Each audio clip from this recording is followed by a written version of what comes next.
Del que voy a hablar hoy es sobre el fenotipo femenino del espectro autista. Es un tema bien interesante que tiene hartas cosas que todavía no están tan claras y eso a mi parecer lo hace más interesante todavía. Y es importante también tener en cuenta la forma en la que hay que abordarlo y cuáles son las implicancias que tiene el abordaje de esto de una manera equivocada o de una manera incompleta, ya que hay un subgrupo poblacional, que en este caso son las mujeres con autismo, que están subdiagnosticadas y un poco dejadas de lado en cuanto a los métodos clásicos que tenemos para realizar el diagnóstico. Es importante también un poco ver cuáles son los factores que causan esta disociación entre los diagnósticos en hombres y mujeres, porque no son puramente médicos biológicos, sino que también hay muchos factores sociales y que es importante darse cuenta para no replicarlo, ¿cierto?, en nuestra práctica cotidiana. Bueno, yo no, en cuanto al lenguaje, ¿cierto?, es importante también tener en cuenta que hay esfuerzos por despatologizar un poco la condición del espectro autista y por lo tanto trato de no usar las palabras de patologías o trastornos durante la presentación, así que igual eso para que quede claro desde ahora. En cuanto a los temas que vamos a tratar, primero son generalidades sobre el tema, presentación conductual y síntomas nucleares, el camuflaje como un método de ocultamiento de síntomas, el impacto que tiene esto en el desarrollo, reconocimiento y diagnóstico del cuadro y las implicancias clínicas de todo esto. Primero como generalidades y como definición clásica, ¿cierto?, del autismo, esto se ha definido habitualmente como un trastorno del neurodesarrollo altamente heterogéneo y heredable, con manifestaciones cognitivas y conductuales y comúnmente con condiciones concurrentes asociadas. Las estadísticas en los estudios más recientes, ¿cierto? En este, por ejemplo, del 2020, hablan que en diferentes subgrupos poblacionales y diferentes lugares y estudios se han encontrado tasas de diferencia entre hombres y mujeres de 12:1 a 5:1. Ya una tasa bastante amplio el rango entonces de la relación entre hombres y mujeres que hay con el diagnóstico, pero se ha visto que hay modelos predictivos con datos poblacionales más amplios que, en los cuales se ha determinado que puede existir hasta un 39% más en mujeres de lo que está diagnosticado. O sea, debería diagnosticarse un 39% más de mujeres de las que están diagnosticadas ahora. Y eso es bien alarmante porque si nos estamos quedando casi con la mitad de la población de las mujeres con el diagnóstico que no se hace o se hace mal o se hace de forma tardía. ¿Cuáles son las implicancias o las características de este subdiagnóstico? Principalmente que es un diagnóstico más tardío. En general se hace en la adolescencia o incluso en la adultez. Con los mismos rasgos que un hombre, hay menos probabilidad de que se haga el diagnóstico en las mujeres. Requiere más dificultades conductuales, emocionales y cognitivas en las pacientes para poder diagnosticarse y para que el equipo clínico llegue a plantear el diagnóstico o para que los familiares o cuidadores expresen la preocupación y también este diagnóstico que ha invisibilizado por otros diagnósticos previos que se pueden parecer o que pueden ser con condiciones concurrentes asociadas. Entonces, ¿es correcto hablar de un fenotipo de autismo femenino? Quizás no debería ser correcto. Vamos a ver por qué. Primero, el perfil diagnóstico y el perfil sintomatológico del autismo está basado principalmente, históricamente, en el sexo masculino. Los trabajos en los cuales se han validado instrumentos diagnósticos como gold estándar de diagnóstico se hacen en su mayoría con población masculina, y eso ya le da un punto en contra, ¿cierto?, para el diagnóstico de mujeres, porque estamos viendo que hay variación tanto en la presentación de síntomas como en el reconocimiento, y por lo tanto estos test van a detectar más hombres. Y no basta con revisar los criterios diagnósticos y adaptarlos a las mujeres, ¿ya? Porque hay muchos matices en cuanto a lo que hay que verificar y lo que hay que cambiar como para que el diagnóstico tenga una validez. Y esto van desde los matices de la nosología misma en cuanto a las distintas enfermedades que se pueden presentar de forma similar, en la presentación conductual del cuadro, que va a variar de un género a otro, en los cambios que implican esta presentación y el subdiagnóstico en el desarrollo, y los sesgos contextuales que son principalmente dados por la cultura y por la sociedad. Tampoco hay una base, ¿cierto?, para justificar una salida nosológica específica en diferentes sexos o géneros. el autismo debería ser conceptualizado y definido de la misma manera a través de todos los sexos y géneros, para que tengamos una validez, ¿cierto?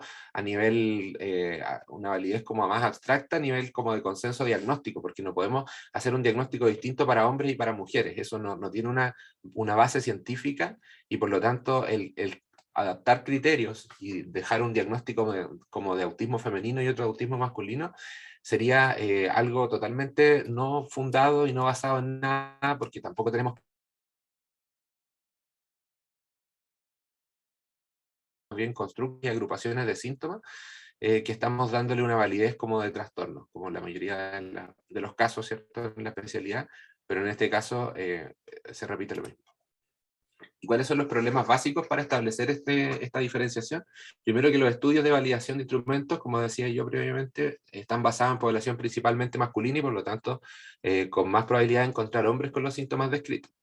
Los estudios no suelen incluir la variable sexo o género, y si la incluyen tienden a usarse como sinónimos. Eso también es importante, vamos a ver más adelante por qué.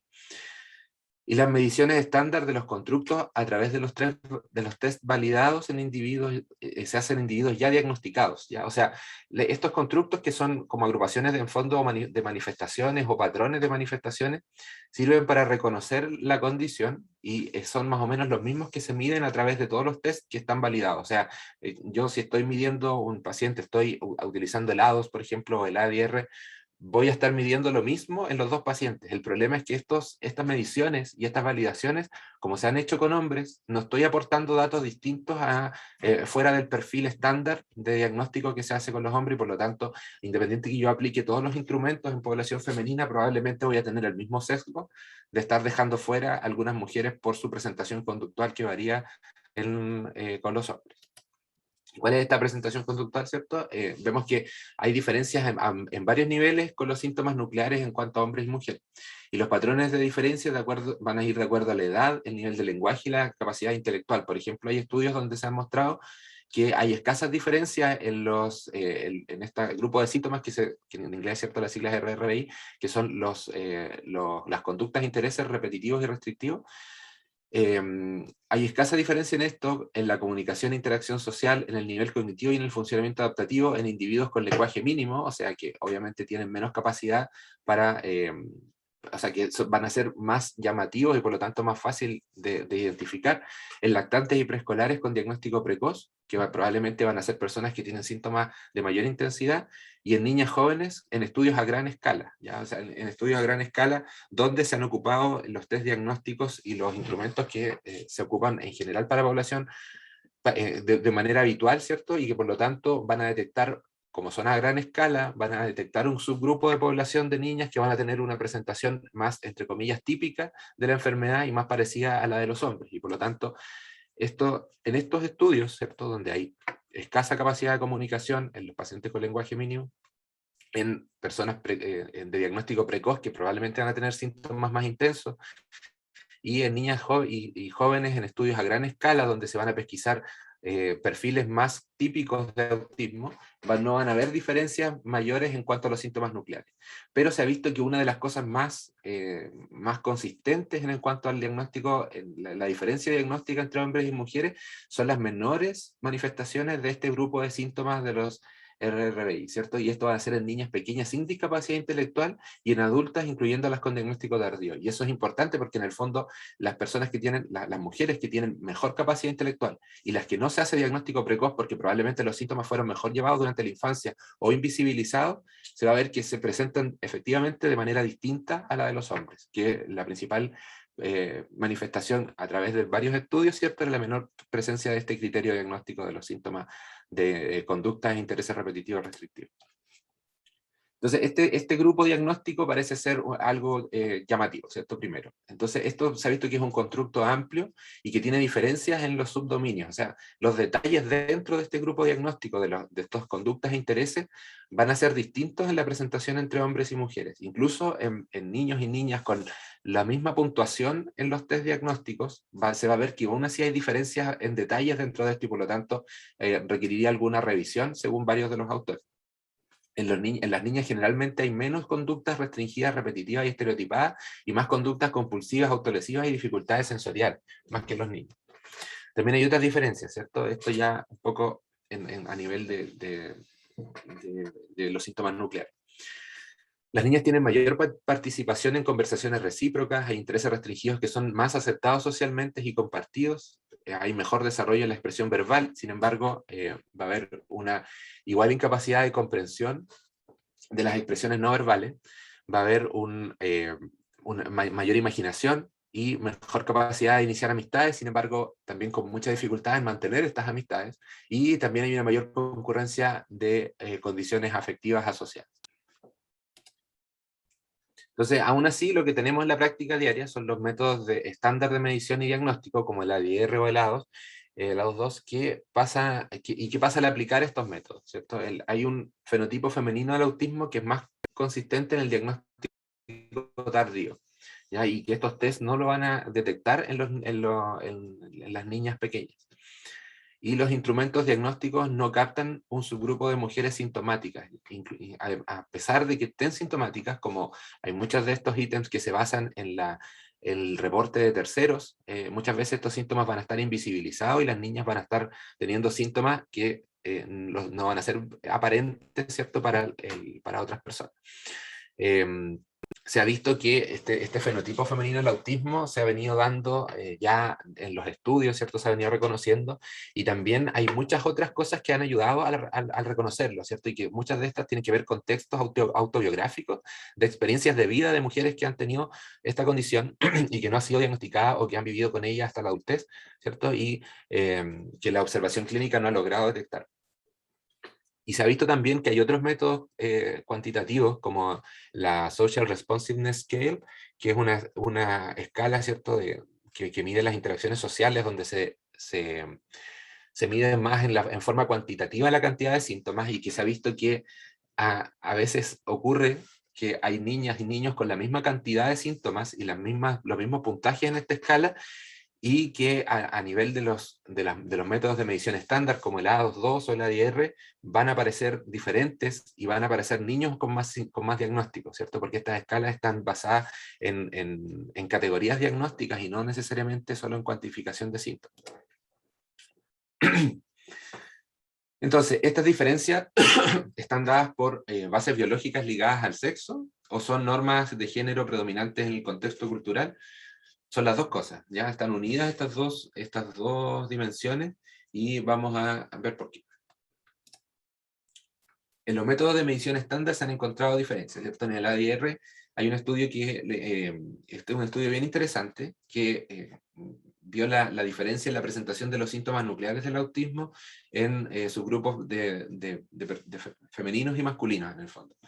Sin embargo, tiene la limitación de que está hecho en base al ADR, que en el fondo está validado principalmente en población masculina, y que mide más los síntomas típicos con los que se han hecho el diagnóstico de forma habitual. Pero aún así hay diferencias, ¿cierto? Hay diferencias en 6 ítems, y los 4 principales fueron el rango de expresiones faciales usadas para comunicar, donde da un mayor puntaje en mujeres. El juego imaginativo era más consistente en mujeres, y lo más importante, los intereses restringidos y preocupaciones inusuales era consistentemente menor en mujeres, ¿ya? Y estos intereses restringidos van a tener diferencias a la presentación en los hombres. En general, los intereses restringidos comunes que se describen en la literatura van a ser como en relación a transportes, números, dinosaurios, tecnologías, ciencia y este tipo de cosas ligadas más a los objetos. En las mujeres puede ser que estos intereses restringidos estén ligados a personas o animales, ¿ya? O a objetos más que, entre comillas, aleatorios, que no son tan patologizados. Por ejemplo, intereses ligados a la moda, de repente a la naturaleza, o en estos objetos aleatorios, por ejemplo, a intereses que se relacionan más al fenotipo, al estereotipo más bien del género femenino, como son los lápices de colores, por ejemplo, stickers, colecciones de stickers, donde los padres, muchas veces, si no es disfuncional este interés y no es tan y no opaca ciertos otros ámbitos del interés de la niña, no van a ser visibilizados por los padres, y por lo tanto van a generar una preocupación. Y pueden pasarse por alto este cambio, ¿cierto?, en el patrón de los intereses, si se alinean justamente con estos intereses típicos del género femenino. que yo lo pongo entre comillas, ¿cierto? Porque es un estereotipo en el fondo, no es que yo estoy diciendo que hay intereses que son inherentes al género femenino. En cuanto a la atención y motivación social, se ha visto que hay una mayor atención a interés social que en niños con autismo, ya en mujeres. Hay una imitación de diferencias normativas de sexo y género. Las mujeres tienen una mayor capacidad de imitación, ya porque tienen una mayor capacidad de atención a las situaciones sociales y por lo tanto son capaces de modificar su conducta y adaptarla a ciertas circunstancias. Hay una atención visual en intereses similares a los de las mujeres de desarrollo típico, y esto se ha visto en estudios con eye tracking, donde se ha visto que la atención y la mirada, ¿cierto?, fluctúa en las mismas cosas que en las mujeres con desarrollo típico. En general son menos excluidas que los niños, sino puede ser que sean más ignoradas que rechazadas, que es lo que pasa generalmente con los niños con autismo. Y hay una mejor calidad de las amistades, y estas amistades son para las niñas deseadas, son importantes y recompensadas a pesar de ser difíciles para ellas, si ellas buscan y tienen un interés en mantenerlas. También en cuanto a las habilidades lingüísticas, estas son mayores en las mujeres, ¿cierto? Hay historias que son más enriquecidas en cuanto al desarrollo y a la expresión verbal. Hay más descriptores en la planificación o la intención, hay mejor descripción de estados internos y hay patrones de influencia que son más parecidos a los típicos, ¿cierto? Por ejemplo, la espasmofemia y en otras cosas.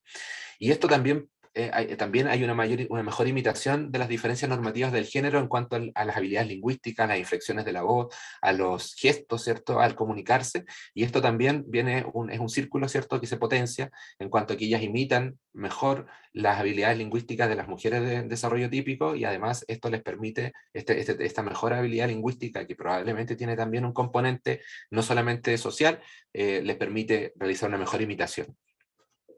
Y esto las acerca más a sus pares, ¿cierto? A las mujeres de desarrollo típico, y las alejan más de los niños y de la diferencia que existe entre un niño con autismo y un niño de desarrollo típico. Bueno, otro factor muy importante para entender la presentación del autismo en mujeres es el camuflaje, ¿ya? Que es una estrategia de compensación para las dificultades de la comunicación social que son inherentes al autismo o para enmascarar apariencias conductuales.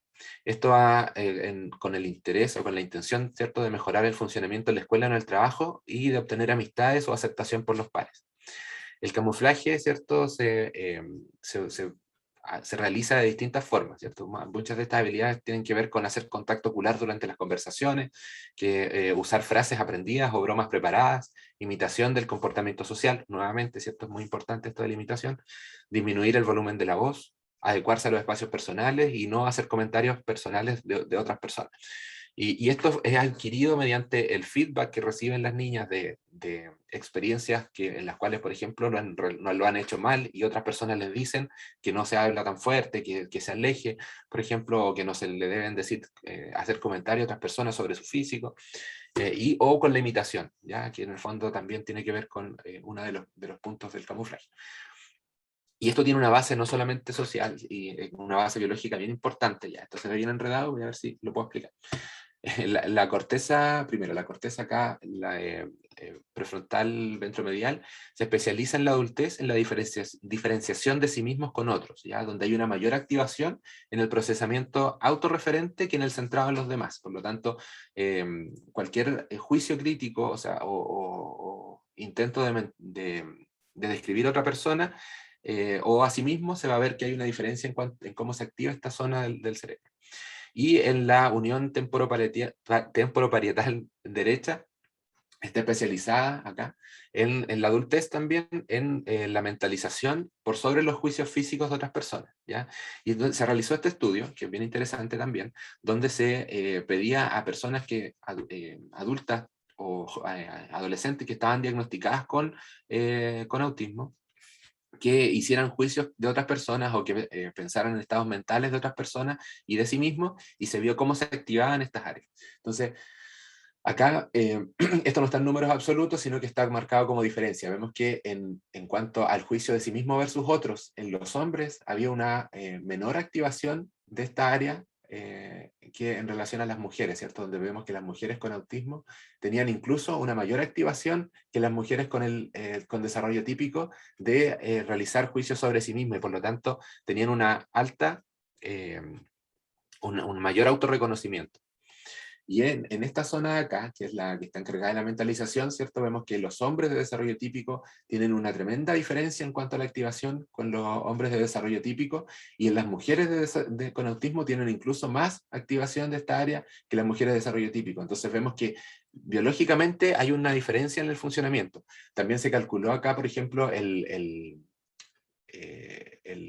puntaje de camuflaje que se realiza mediante algunas encuestas y algunos test que también tienen que ver con la autoaplicación y el reporte de la intención del camuflaje. Y se ve que cuando hay mayores diferencias con las presentaciones de desarrollo típico, también esto se condice en las mujeres con la intención de camuflaje, ¿cierto? A mayor contraste de los síntomas, hay mayor presentación de estos de camuflaje, y no es así en los hombres, donde se mantuvo más o menos estable y no hay una diferencia, ¿cierto?, en la activación de estas áreas cerebrales con la intención del camuflaje. Entonces vemos que en las mujeres está comprobado que existe un camuflaje que es distinto al de los hombres, que vamos a ver que también existe para los hombres. Entonces, las estrategias de camuflaje están basadas en las capacidades diferentes de hombres y mujeres adultos diagnosticados tardíamente. ¿Por qué adultos? Porque en general esto se mide en adultos. Ya no es que los niños no tengan estrategias de camuflaje, sino que donde se está comprobado es más en adultos. Los hombres tienen más habilidades verbales, y por lo tanto en hombres adultos diagnosticados tardíamente se ha visto esto, que tienen más habilidades verbales que mujeres con trastornos del espectro autista, y en las mujeres tienen una mayor velocidad de procesamiento y de función ejecutiva. Entonces esto le da a los hombres una mejor capacidad cuando han sido personas con autismo de alto funcionamiento, les da una mejor capacidad de comunicación o de manejo del lenguaje, pero con una menor capacidad de camuflaje. Sin embargo, las mujeres, como tienen una mejor velocidad de procesamiento y función ejecutiva, y el camuflaje es una actividad, por así decirlo, que requiere una monitorización en tiempo real del entorno, ¿cierto?, para tomar decisiones cuidadosas en cuanto a mi actuar, se va a ver que tienen una menor dificultad para realizarlo desde edades más tempranas por esta mejor velocidad de procesamiento. Entonces, ¿cuáles son las implicancias del camuflaje? Son negativas, ¿ya? O sea, son más aceptadas por los padres, pero al fin y al cabo, a largo plazo, tienen un resultado que es negativo para las mujeres. Hay un mayor esfuerzo cognitivo que es intenso y por lo tanto agotador. Hay mayor respuestas de estrés, sobrecarga social, hay ansiedad, mayores síntomas ansiosos, mayores síntomas depresivos, y hay un desarrollo anormal de la identidad personal, ya que están constantemente en esta necesidad de imitar y de sentir que sus habilidades no son las que se requieren para participar en estas situaciones de interacción social que para ellas son deseadas. Y esto, no, pero eso no es del camuflaje. Entonces, el camuflaje en el fondo a largo plazo va a traer mayor sintomatología, sobre todo en las mujeres, que son las que realizan el camuflaje con mayor frecuencia. Pasando un poco al impacto en el desarrollo de todo esto, ¿cierto? Ahí se ha visto que hay diferencias tempranas de sexo, de género, sexo, en cuanto a la presentación del autismo. Se ha visto que entre los 18 y los 36 meses de vida existen diferencias. En los hombres con menor desarrollo funcional, donde se ha visto por algunas escalas, ¿cierto?, y mayor puntaje de A2, ya hay algunas diferencias con las mujeres, y otra diferencia, ¿cierto?, es que las mujeres tienen una mayor capacidad de imitación de las conductas normativas, y por lo tanto quizás no se va a ver reflejado directamente el impacto en el desarrollo, porque se van a ver más como los de desarrollo típico. Sin embargo, esto no va a ser así. En el desarrollo típico, de hecho, de bajo riesgo, y en los de alto riesgo sin autismo, y en los de alto riesgo con familiares de autismo, diagnosticados a los 3 años, se van a ver que ya hay estas diferencias. O sea, perdón, lo dije medio enredado. En las personas, estos estudios, ¿cierto?, se han realizado en personas con desarrollo típico de bajo riesgo, con alto riesgo sin autismo, y con alto riesgo de autismo, y que después se ha diagnosticado, y se ha visto que ya existen diferencias importantes en que hay hombres que tienen menor desarrollo funcional y mayor mayor puntaje en el A2, en cuanto al ítem de los síntomas de las conductas e intereses restringidos repetitivos. Y esto es súper importante, ¿ya? A pesar de esta diferencia cuando son pequeñas las mujeres, que son capaces, ¿cierto? Como decíamos, de imitar, de ocultar, de enmascarar, de hacer este camuflaje, esto se ha visto y se tendía a pensar que los síntomas de las mujeres con autismo en general tendían a disminuir gracias a esta capacidad de enmascaramiento que tienen, que es mayor que la de los hombres y por lo tanto tendían a ser menores durante el desarrollo, durante la adolescencia y ya se iban a ser más notorios a veces en la adultez cuando iban a ser diagnosticadas. Pero, ¿qué pasa esto? ¿Por qué pasa esto y qué implicancias tiene eso? Vemos acá dos curvas, ¿cierto? Este es un estudio que igual es bien interesante, donde se realizó un seguimiento de personas con autismo a través de la infancia y adolescencia y se vio en qué momento habían pics sintomáticos. ¿Ya? Se ha visto que a menor edad, acá, los hombres, esta curva de arriba es la de los hombres. Los hombres presentan una mayor cantidad de síntomas en la infancia, ¿cierto? Y estos tienden a ser más o menos estables durante la vida, con un pic menor, o sea, pero un segundo pic, pero que es más o menos similar a la de la infancia durante la adolescencia, que es el momento donde se requiere mayor habilidades sociales, ¿cierto? Y aumentan los desafíos para estas personas. En cambio, en las niñas, donde había una menor cantidad de síntomas en la infancia, ya vemos que estos casi vayan a desaparecer durante la niñez intermedia o tardía, y para volver a aparecer en la adolescencia y adultez en una forma mucho más intensa y mayor que en edades más tempranas. Y eso es muy importante porque hay una creencia, ¿cierto?, que las mujeres tienden a sobrellevar mejor estos síntomas. Sin embargo, esto demuestra este estudio, que es un estudio, ¿cierto?, pero que también es muy decidor, que los síntomas tienden a aparecer nuevamente en la adolescencia de forma más intensa.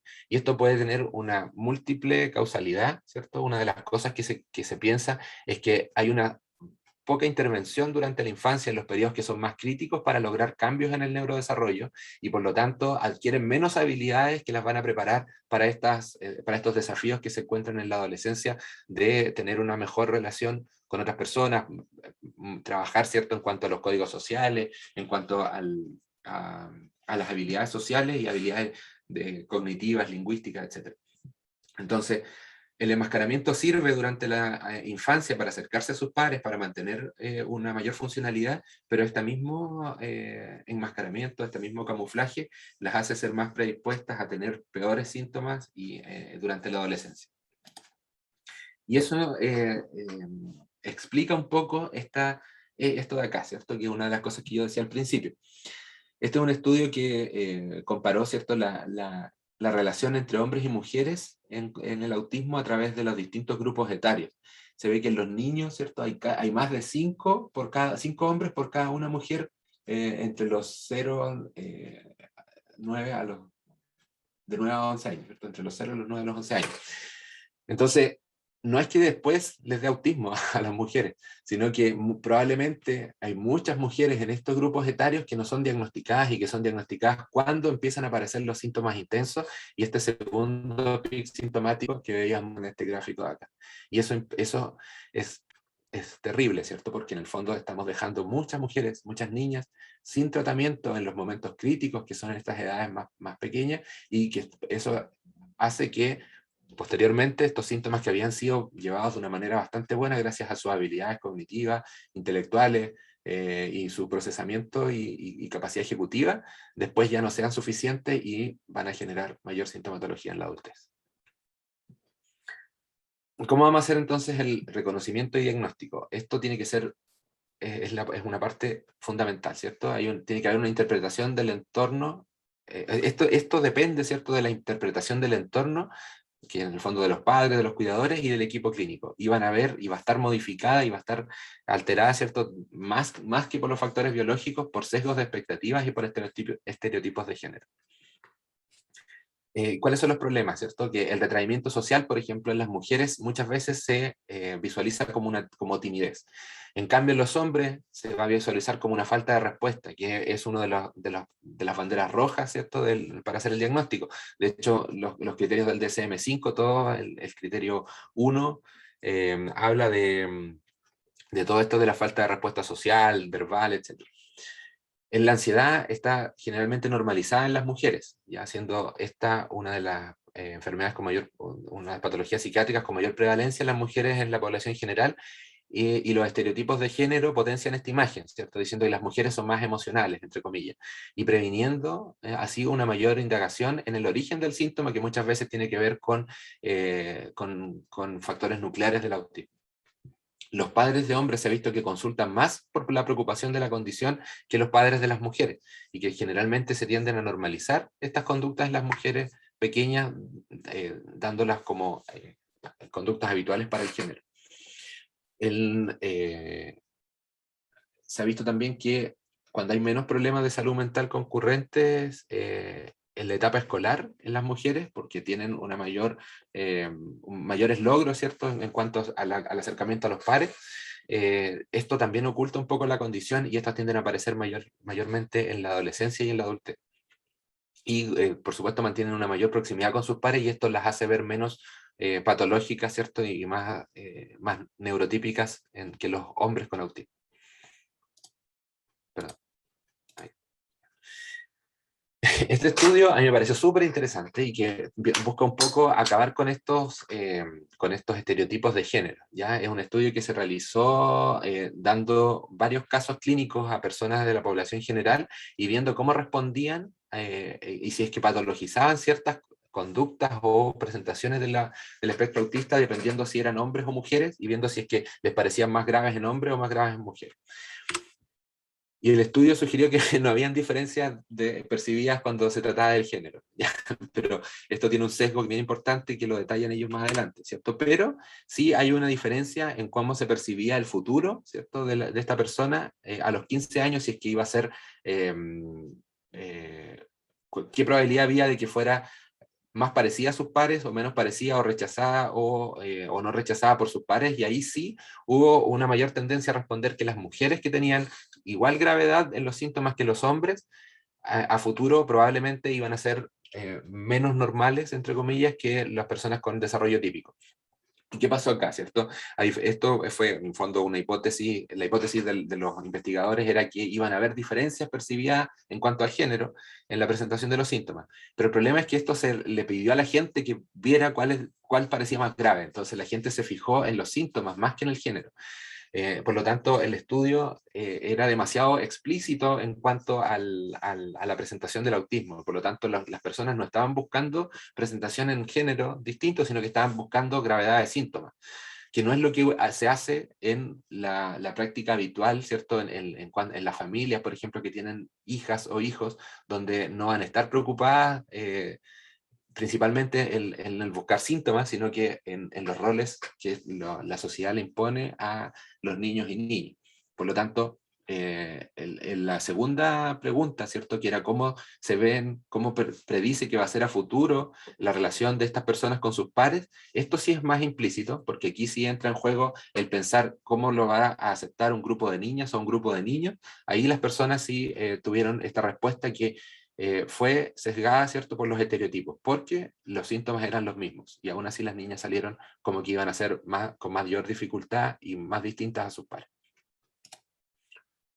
¿Cuáles son las implicancias clínicas de todo esto, cierto? Es que hay una necesidad de enfoque de reconocimiento que abarque el impacto multifactorial del género en la presentación conductual del autismo y las trayectorias de desarrollo. Acá tengo destacado, ¿cierto?, el género, no el sexo masculino ni el sexo femenino, sino que el género, que es algo que se ha invisibilizado en los estudios hasta ahora. También es importante la presentación conductual, ¿ya? Porque aquí van a haber patrones de intereses, como veíamos, y conductas restringidas, alineadas a las normas sociales de género, y no necesariamente van a ser iguales para los dos. Y las trayectorias del desarrollo, ¿cierto?, donde hay un incremento en las dificultades de la adolescencia, que eso lo veíamos antes. Y hay que tener mucha conciencia de cómo los sesgos y las suposiciones por estereotipos del género influyen en distintas dimensiones, en el reconocimiento de la enfermedad, en cómo lo evaluamos, en cómo interpretamos las manifestaciones que estamos viendo, o las mismas, cómo interpretamos estas evaluaciones, y en la formulación de diagnósticos. Y una de las peores consecuencias, ¿cierto?, es que las niñas son diagnosticadas tardíamente y no se logran realizar, como decíamos previamente, las intervenciones biopsicosociales en los periodos que son críticos del desarrollo. Y tenemos que tener súper claro esta posibilidad de un nuevo pic sintomático en la adolescencia, que perjudica y produce mayor sintomatología concurrente. Entonces, ¿cuáles son las sugerencias? Primero, reconocer cuáles son las presentaciones y los subdominios que se asocian al género. Y esto me refiero a los síntomas nucleares, ¿cierto? Que van a ser distintos y que muchas veces van a estar igual de alterados, pero en detalle, ¿cierto? No en el síntoma está presente o no está presente, porque hay muchas veces que nos guiamos por las categorías diagnósticas y no por los matices, ¿cierto? De estas categorías. Hay que indagar posibles sesgos y estereotipos de género en los informantes de los síntomas y su influencia en los diagnósticos previos, ¿cierto? Aún así, aunque tengamos claro, y muchas veces los equipos de salud tengan claro todo esto que estamos hablando, también hay que cuestionarse si es que algunos síntomas, o sea, perdón, algunos diagnósticos previos como trastornos ansiosos o trastornos depresivos, están realizados de manera como sacando los estereotipos, ¿cierto? Porque muchas veces podemos encontrarnos una persona que viene diagnosticada desde la infancia y llega a la adolescencia una niña que venía con un trastorno de ansiedad, pero resulta que empezamos a ver que esta ansiedad tiene que ver con sus dificultades en relación a sus mismos síntomas de autismo que estaban enmascarados. Y es súper importante y es crucial obtener información de múltiples fuentes y principalmente de la misma paciente. Es súper importante entender la experiencia subjetiva y el insight de las pacientes con sospecha diagnóstica, ya que ellas pueden aportar mucha información, sobre todo las niñas y adolescentes, que pueden ser mal interpretadas por terceros, porque ellas tienen esta habilidad, ¿cierto?, de enmascarar síntomas y por lo tanto muchas veces los reportes de terceros no nos van a servir tanto como el mismo reporte de ellas, y aprovechar esta mayor riqueza lingüística que tienen las mujeres con un funcionamiento más alto, que nos van a ser capaces de reportar cuáles son sus síntomas, si es que lo preguntamos de una manera adecuada. Y también siempre evaluar la posibilidad de camuflaje, ¿cierto? No descartar el diagnóstico por mera presencia de contacto visual, por ejemplo, gesticulación al hablar, la afluencia del lenguaje, la motivación social de las amistades, o porque hayan relaciones amorosas, porque se vea que la niña puede ser empática o que tiene alta imaginación, ya que esto puede ser todas manifestaciones de este camuflaje. Como conclusión, entonces, el subdiagnóstico del autismo en las mujeres se debe a la falta de reconocimiento y reporte de la enfermedad, fenómeno mediado por sesgos de expectativas, estereotipos de género impuestos por los contextos socioculturales. Además, las mujeres tienden a encubrir sus dificultades mediante diferentes habilidades, logrando pasar desapercibidas, lo cual es negativo para ellas a largo plazo. Y es imperativo fortalecer nuestro conocimiento sobre estas variantes del cuadro clínico para entregar ayuda oportuna a las mujeres que quedan sin diagnosticar hasta edades más avanzadas. La bibliografía y una frase que en realidad es una frase súper X que está en medio de un paper, ¿ya? Pero a mí me pareció súper importante y muy simple pero fundamental, ¿cierto? Que dice: nuestra comprensión actual del autismo no solo es basada en lo masculino, sino como máximo basada en el sexo, con insuficiente atención en los impactos del género y el entendimiento de la diversidad de género, lo cual queda abierto ya para otro debate y otra presentación. Muchas gracias.